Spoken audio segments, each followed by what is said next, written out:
विद्या प्रकाशन मंदिर private limited.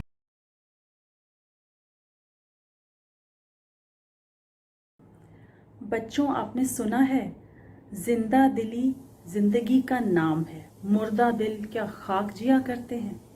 क्या मतलब है इसका? ये जिंदा दिली कैसे नजर आती है? दूसरों की मदद करके नजर आती है, सबके सुख दुख में काम आकर नजर आती है और हंसने हंसाने से नजर आती है।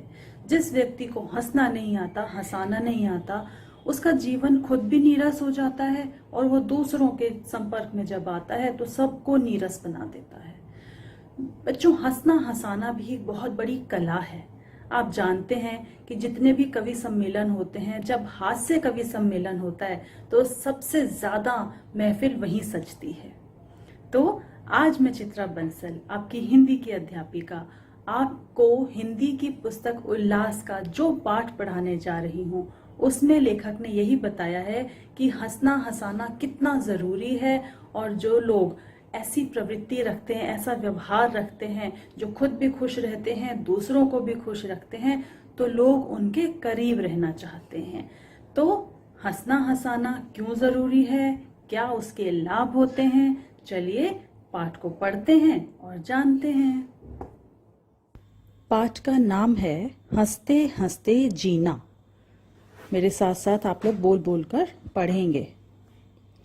एक साहब फिलोसफर होना चाहते थे, लेकिन उनकी कठिनाई उन्हीं के अनुसार यह थी कि उन्हें हंसी आ जाती थी। ऐसा फिलोसफर या विद्वान भगवान हम में से किसी को न बनाए। किसी ने पूछा, स्टालिन और गांधी में आखिर अंतर क्या है? स्टालिन तानाशाह है, लाखों करोड़ों से डंडे के बल पर अपनी बात मनवा सकता है, लेकिन गांधी जी कौन कम हैं? उनकी बात करोड़ों मानते हैं और कितने ऐसे माई के लाल हैं जो उसे टाल जाएं। फिर क्या अंतर है गांधी और स्टालिन में? यही कि गांधी जी हंस सकते थे, स्वयं की गलतियों और कमियों पर ठहाका लगाकर मुक्त रूप से हंस सकते थे। स्टालिन से ऐसी आशा नहीं की जा सकती थी। तो क्या बताया है अभी यहाँ पर? दार्शनिक जो होते हैं सामान्यतः गंभीर होते हैं, लेकिन उन साहब के साथ जो फिलोसफर बनना चाहते थे, उनके साथ समस्या ये थी कि उन्हें बात बात पर हंसी आ जाती थी। अब क्या कह रहे हैं आगे लेखक? जो हंस सकता है वह मित्र बनाने योग्य है, उसका विश्वास किया जा सकता है।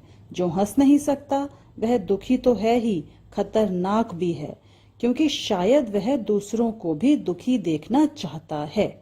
ये बात तो सच है बच्चों कि जो इंसान खुद दुखी रहता है तो वो चाहता है कि बाकी लोग भी दुखी ही रहें, क्योंकि वो सोचता है कि वो दुखी है तो बाकी क्यों हंस रहे हैं, सब दुखी क्यों नहीं हैं। तो इसलिए दुखी व्यक्ति को मित्र बनाना एक खतरे की निशानी है। हंसना एक नियामत है। नियामत मतलब एक बहुत बड़ा उपहार है हमें मिला हुआ, और जो इस नियामत से वंचित हैं, मतलब जो इस नियामत को का लाभ नहीं उठाते हैं, वह दया का पात्र हैं। यानी कि जो हंसते नहीं हैं, जिन्हें हंसने से परहेज रहता है, वो समझ लीजिए कि दया के पात्र हैं, उन पर हमें दया आती है। समाज में बहुत सा खून खराबा और झगड़ा टंटा इसीलिए होता है क्योंकि हमें अक्सर हास्य प्रियता और हास्य की क्षमता की कमी होती है, और जहां खुलकर हंसने की जरूरत होती है, हम भ्रकुटी तान कर, मतलब भौवें तान कर और डंडा लेकर पिल पड़ते हैं, मतलब लड़ने मरने के लिए तैयार हो जाते हैं। छोटी छोटी बातों को प्रतिष्ठा और सम्मान का प्रश्न बना लेते हैं। अर्थात जिन बातों पर हंसना चाहिए, जिन बातों को हंसी से मजाक से टाला जा सकता है, हम उन छोटी छोटी बातों पर भी लड़ने के लिए तैयार हो जाते हैं और उसने अपनी सम्मान और प्रतिष्ठा से जोड़ लेते हैं। यह मूर्खता नहीं तो और क्या है कि बच्चों के झगड़ों में बड़े बच्चे बन जाते हैं, जबकि बच्चे थोड़ी देर बाद ही फिर हंसी खेल में लगकर झगड़ा भूल जाते हैं। उधर उनके अग्रज और समझदार समझे जाने वाले बड़े लोग हैं जो सालों छोटी छोटी बातों को पालते पोसते हैं, चेहरों को थोबड़ों की तरह लटकाए रहते हैं और मामूली मामलों के अंडों को जतन से सेकर झगड़े टंटों के चूजे पैदा करते रहते हैं। क्या मतलब है कि लेखक यहाँ कह रहे हैं कि कभी कभी हम देखते हैं कि छोटे बच्चों की लड़ाई हो रही है। अब छोटे बच्चों की लड़ाई के बीच में आकर बड़े लोग आपस में लड़ने लगते हैं। बच्चे तो लड़ाई झगड़ा भूलकर खेलना भी शुरू हो जाते हैं और बड़ों की लड़ाई जो है न जाने वो कितने कितने समय तक चलती रहती है। तो जिस तरह से अंडों को सेया जाता है और उसमें से चूजे निकलते हैं, फिर चूजों को पाला जाता है, ऐसे ही लेखक ने कहा है कि हम क्या करते हैं, झगड़ों के जो अंडे होते हैं उन अंडों को, उन लड़ाई झगड़े के विषयों को हम सेकते रहते हैं, उसको तूल देते रहते हैं और फिर जो उनसे और बातें निकलती हैं, विवाद निकलते हैं, उन पर झगड़े हमारे सालों तक चलते रहते हैं। एक बार एक व्यक्ति जल्दी में किसी से टकरा गया। जल्दी थी इसलिए ज्यादा बात का समय नहीं था। वह बोला, महाशय, यदि इसमें मेरी गलती थी तो कृपया क्षमा करें, और यदि आप गलती पर थे तो चिंता न करें, और आगे बढ़ गया। कितना अनुकरणीय उदाहरण है। अनुकरणीय मतलब कि ये उदाहरण ऐसा है जिसका हमें अनुकरण करना चाहिए, जिसको हमें अपनाना चाहिए।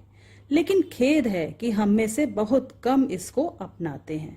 वरना सामान्यतः क्या होता है, अगर गलती से कोई टकरा भी गया है तो उसी बात पर झगड़ा शुरू हो जाता है कि तुम देखकर नहीं चल सकते थे, वो कहता है तुम्हारी गलती थी, बस इसी बात पर कर लो झगड़ा अगर करना है तो। यही नहीं, जो हंस सकता है वह पराजय में भी हास्य की सृष्टि कर लेता है। यानी अगर वो व्यक्ति हार भी जाए पर अगर उसे हंसना आता है तो वो अपनी हार में भी खुशी मनाने को तैयार रहता है। हास्य की सृष्टि कर लेता है मतलब हास्य को पैदा कर देता है, और इस तरह पराजय भी जीत में बदल जाती है। इसके विपरीत हर चीज में बारीकी से मान अपमान की बात विचारने वाला व्यक्ति हर समय उद्विग्न और चिड़चिड़ा रहता है, और जीतने की तो क्या, किसी भी बात की खुशी उसको नहीं होती। यानी कि कुछ लोग ऐसे होते हैं जो हारने पर भी खुश रहते हैं, तो उनकी हार और जीत सब एक बराबर होती है, वो हार पर कर भी जश्न मना सकते हैं। जबकि इसके विपरीत कुछ लोग ऐसे भी होते हैं जो जीत हासिल करने पर भी मुंह लटकाए रहते हैं, उन्हें कभी किसी चीज से खुशी मिलती ही नहीं है। एक किस्सा है।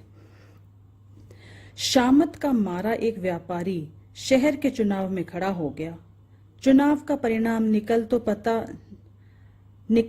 तो पता चला कि उसे कुल 3 वोट मिले थे। अगले दिन जब बाजार खुला तो व्यापारी की दुकान पर एक बड़ा सा नोटिस टंगा था, भाइयों, क्या आप कृपा करके मुझे उन 3 बेवकूफों के नाम बताएंगे जिन्होंने मुझे वोट दिए। किस्सागो कहता है, शहर हंस तो तब भी रहा था, लेकिन अब वह उस हारे हुए व्यापारी पर नहीं, उसके साथ हंस रहा था। तो देखा, हो सकता था कि वो व्यापारी दुखी हो जाता, अपने आप को बंद कर लेता, शर्मिंदा हो जाता, पर उसने ऐसा नहीं किया। उसने अपनी हार का सामना किया और खुद ही उसने ये लिख दिया कि वो 3 बेवकूफ लोग कौन हैं जिन्होंने मुझे वोट किया। तो सब लोग अब भी हंस रहे थे, लेकिन अब वो उस पर नहीं हंस रहे थे बल्कि उसके साथ हंस रहे थे। लॉर्ड जॉर्ज भाषण दे रहे थे। एक विरोधी बोला, महाशय, भूल गए क्या, आपके पूर्वज गधा गाड़ी चलाया करते थे। बिल्कुल नहीं भूला महाशय, लॉर्ड जॉर्ज ने हंसते हुए कहा, क्योंकि गाड़ी तो अब भी मेरे घर पर खड़ी है, गधा गायब था, सो आज यहाँ मिल गया। तो कितने हाजिर जवाब थे लॉर्ड जॉर्ज कि उन्होंने उस व्यक्ति की बात का बुरा नहीं माना बल्कि उसे उसी के अंदाज में जवाब दे दिया। और वह किस्सा तो आपने सुना ही होगा कि 2 प्रसिद्ध व्यक्ति और प्रतिद्वंद्वी कीचड़ से भरी सड़क के किनारे की संकरी पगडंडी पर आमने सामने से आ रहे थे। संकरी मतलब पतली, पगडंडी मतलब कच्ची सड़क। तो वहां पर 2 प्रतिद्वंद्वी आमने सामने से आ रहे थे।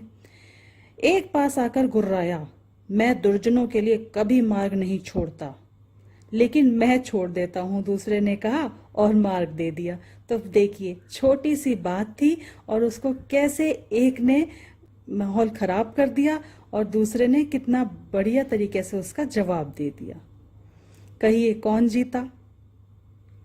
हंस सकने वाला सदा जीतता है, चाहे वह लड़ाई जिंदगी की कठिनाइयों के खिलाफ हो, चाहे प्रतिद्वंदियों के खिलाफ। यानी कि हंसना एक नियामत है, कुदरत की बहुत बड़ी देन है। किसी भी परिस्थिति को, विषम परिस्थिति को, प्रतिकूल परिस्थिति को हम अनुकूल बना सकते हैं अगर हमें हंसना आता है। सुकरात की पत्नी बड़ी झगड़ालू थी। एक दिन बकते झकते सुकरात की बीवी जब थक गई, निर्विकार बैठे सुनते पति के ऊपर एक बाल्टी पानी लाकर उलट दिया। निर्विकार मतलब वो इतनी देर से बोले जा रही थी उल्टा सीधा, पर सुकरात के ऊपर उसका कोई असर ही नहीं हो रहा था।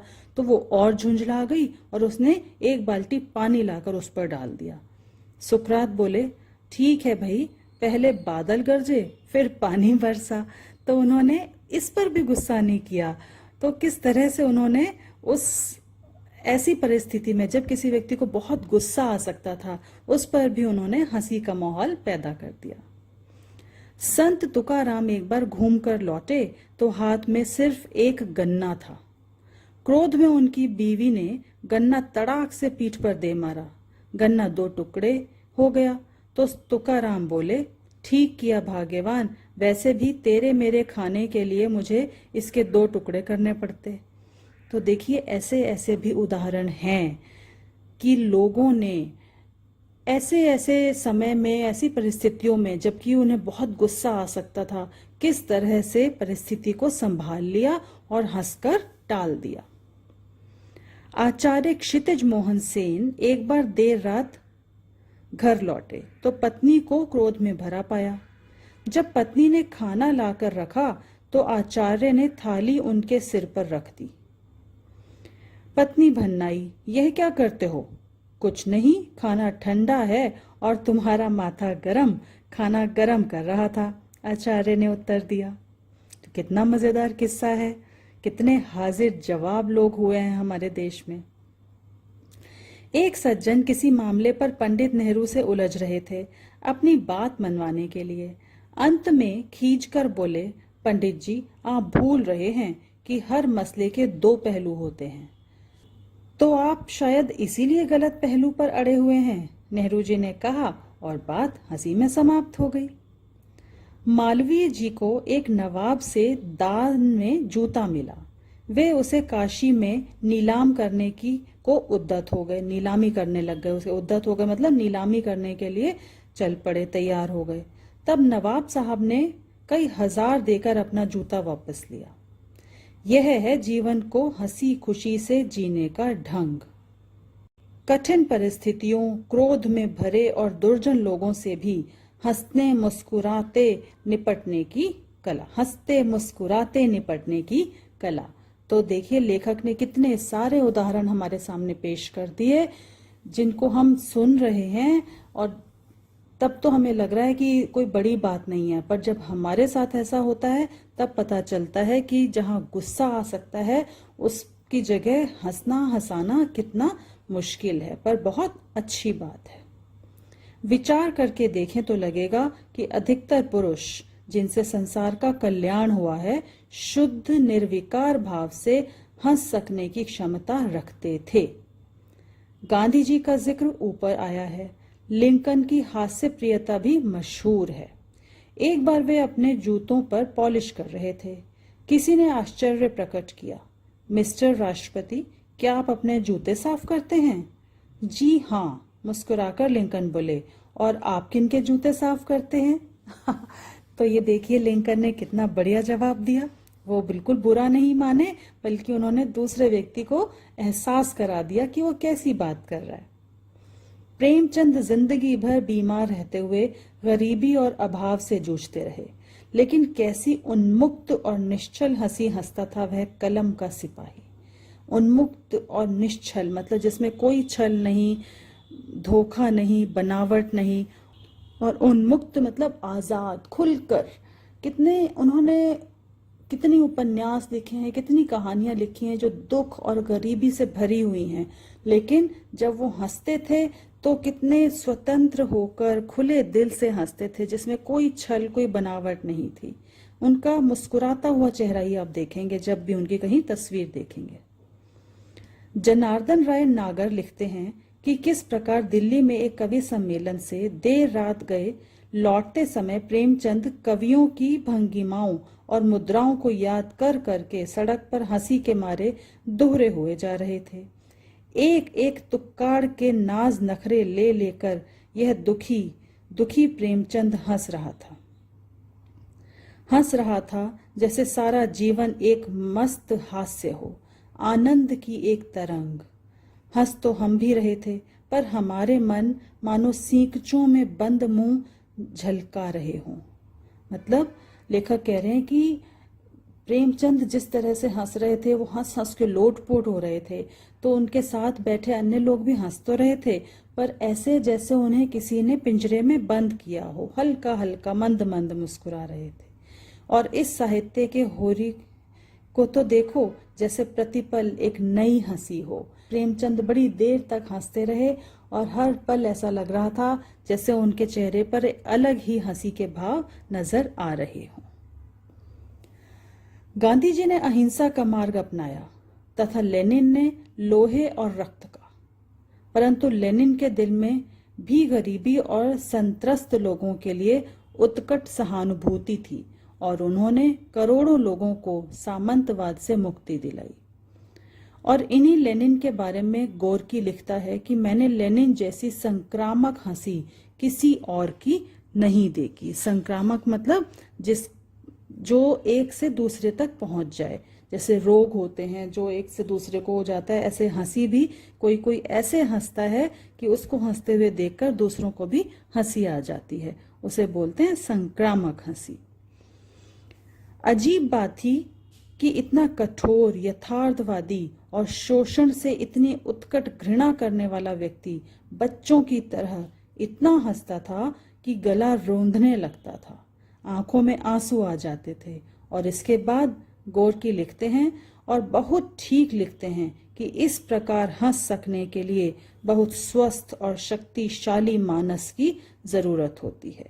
यानी कि ऐसे खुलकर वही हंस सकता है जिसके अंदर कोई छल कपट ना हो, कोई दुर्विचार ना हो, जिसका दिल बिल्कुल साफ हो, जिसके अंदर बुराइयां भरी हुई हो, क्रोध, निराशा, घृणा, नफरत भरा हुआ हो, वो कभी खुलकर हंस ही नहीं सकता। तो इस तरह की स्वस्थ हंसी वही हंस सकता है जो अंदर से, मन और मस्तिष्क से भी स्वस्थ हो। इसके विपरीत हिटलर था, जो अंदर ही अंदर सुलगता रहा और जिसने संसार में भी आग लगा दी। नेपोलियन भी घुन्ने स्वभाव का था। घुन्ना मतलब जो अंदर ही अंदर कुड़ता रहता है, कहता कुछ नहीं है, बस अंदर ही अंदर उसके बहुत गुस्सा और घृणा के भाव पलते रहते हैं। घुन्ने स्वभाव का था और अंतर्मुखी प्रवृत्ति का था। अंतर्मुखी मतलब जो अंदर ही अंदर सोचते रहते हैं, इंट्रोवर्ट। उसने भी अपनी महत्वाकांक्षा की पूर्ति के लिए यूरोप के लोगों की जान सांसत में कर दी, मतलब मुश्किल में डाल दी।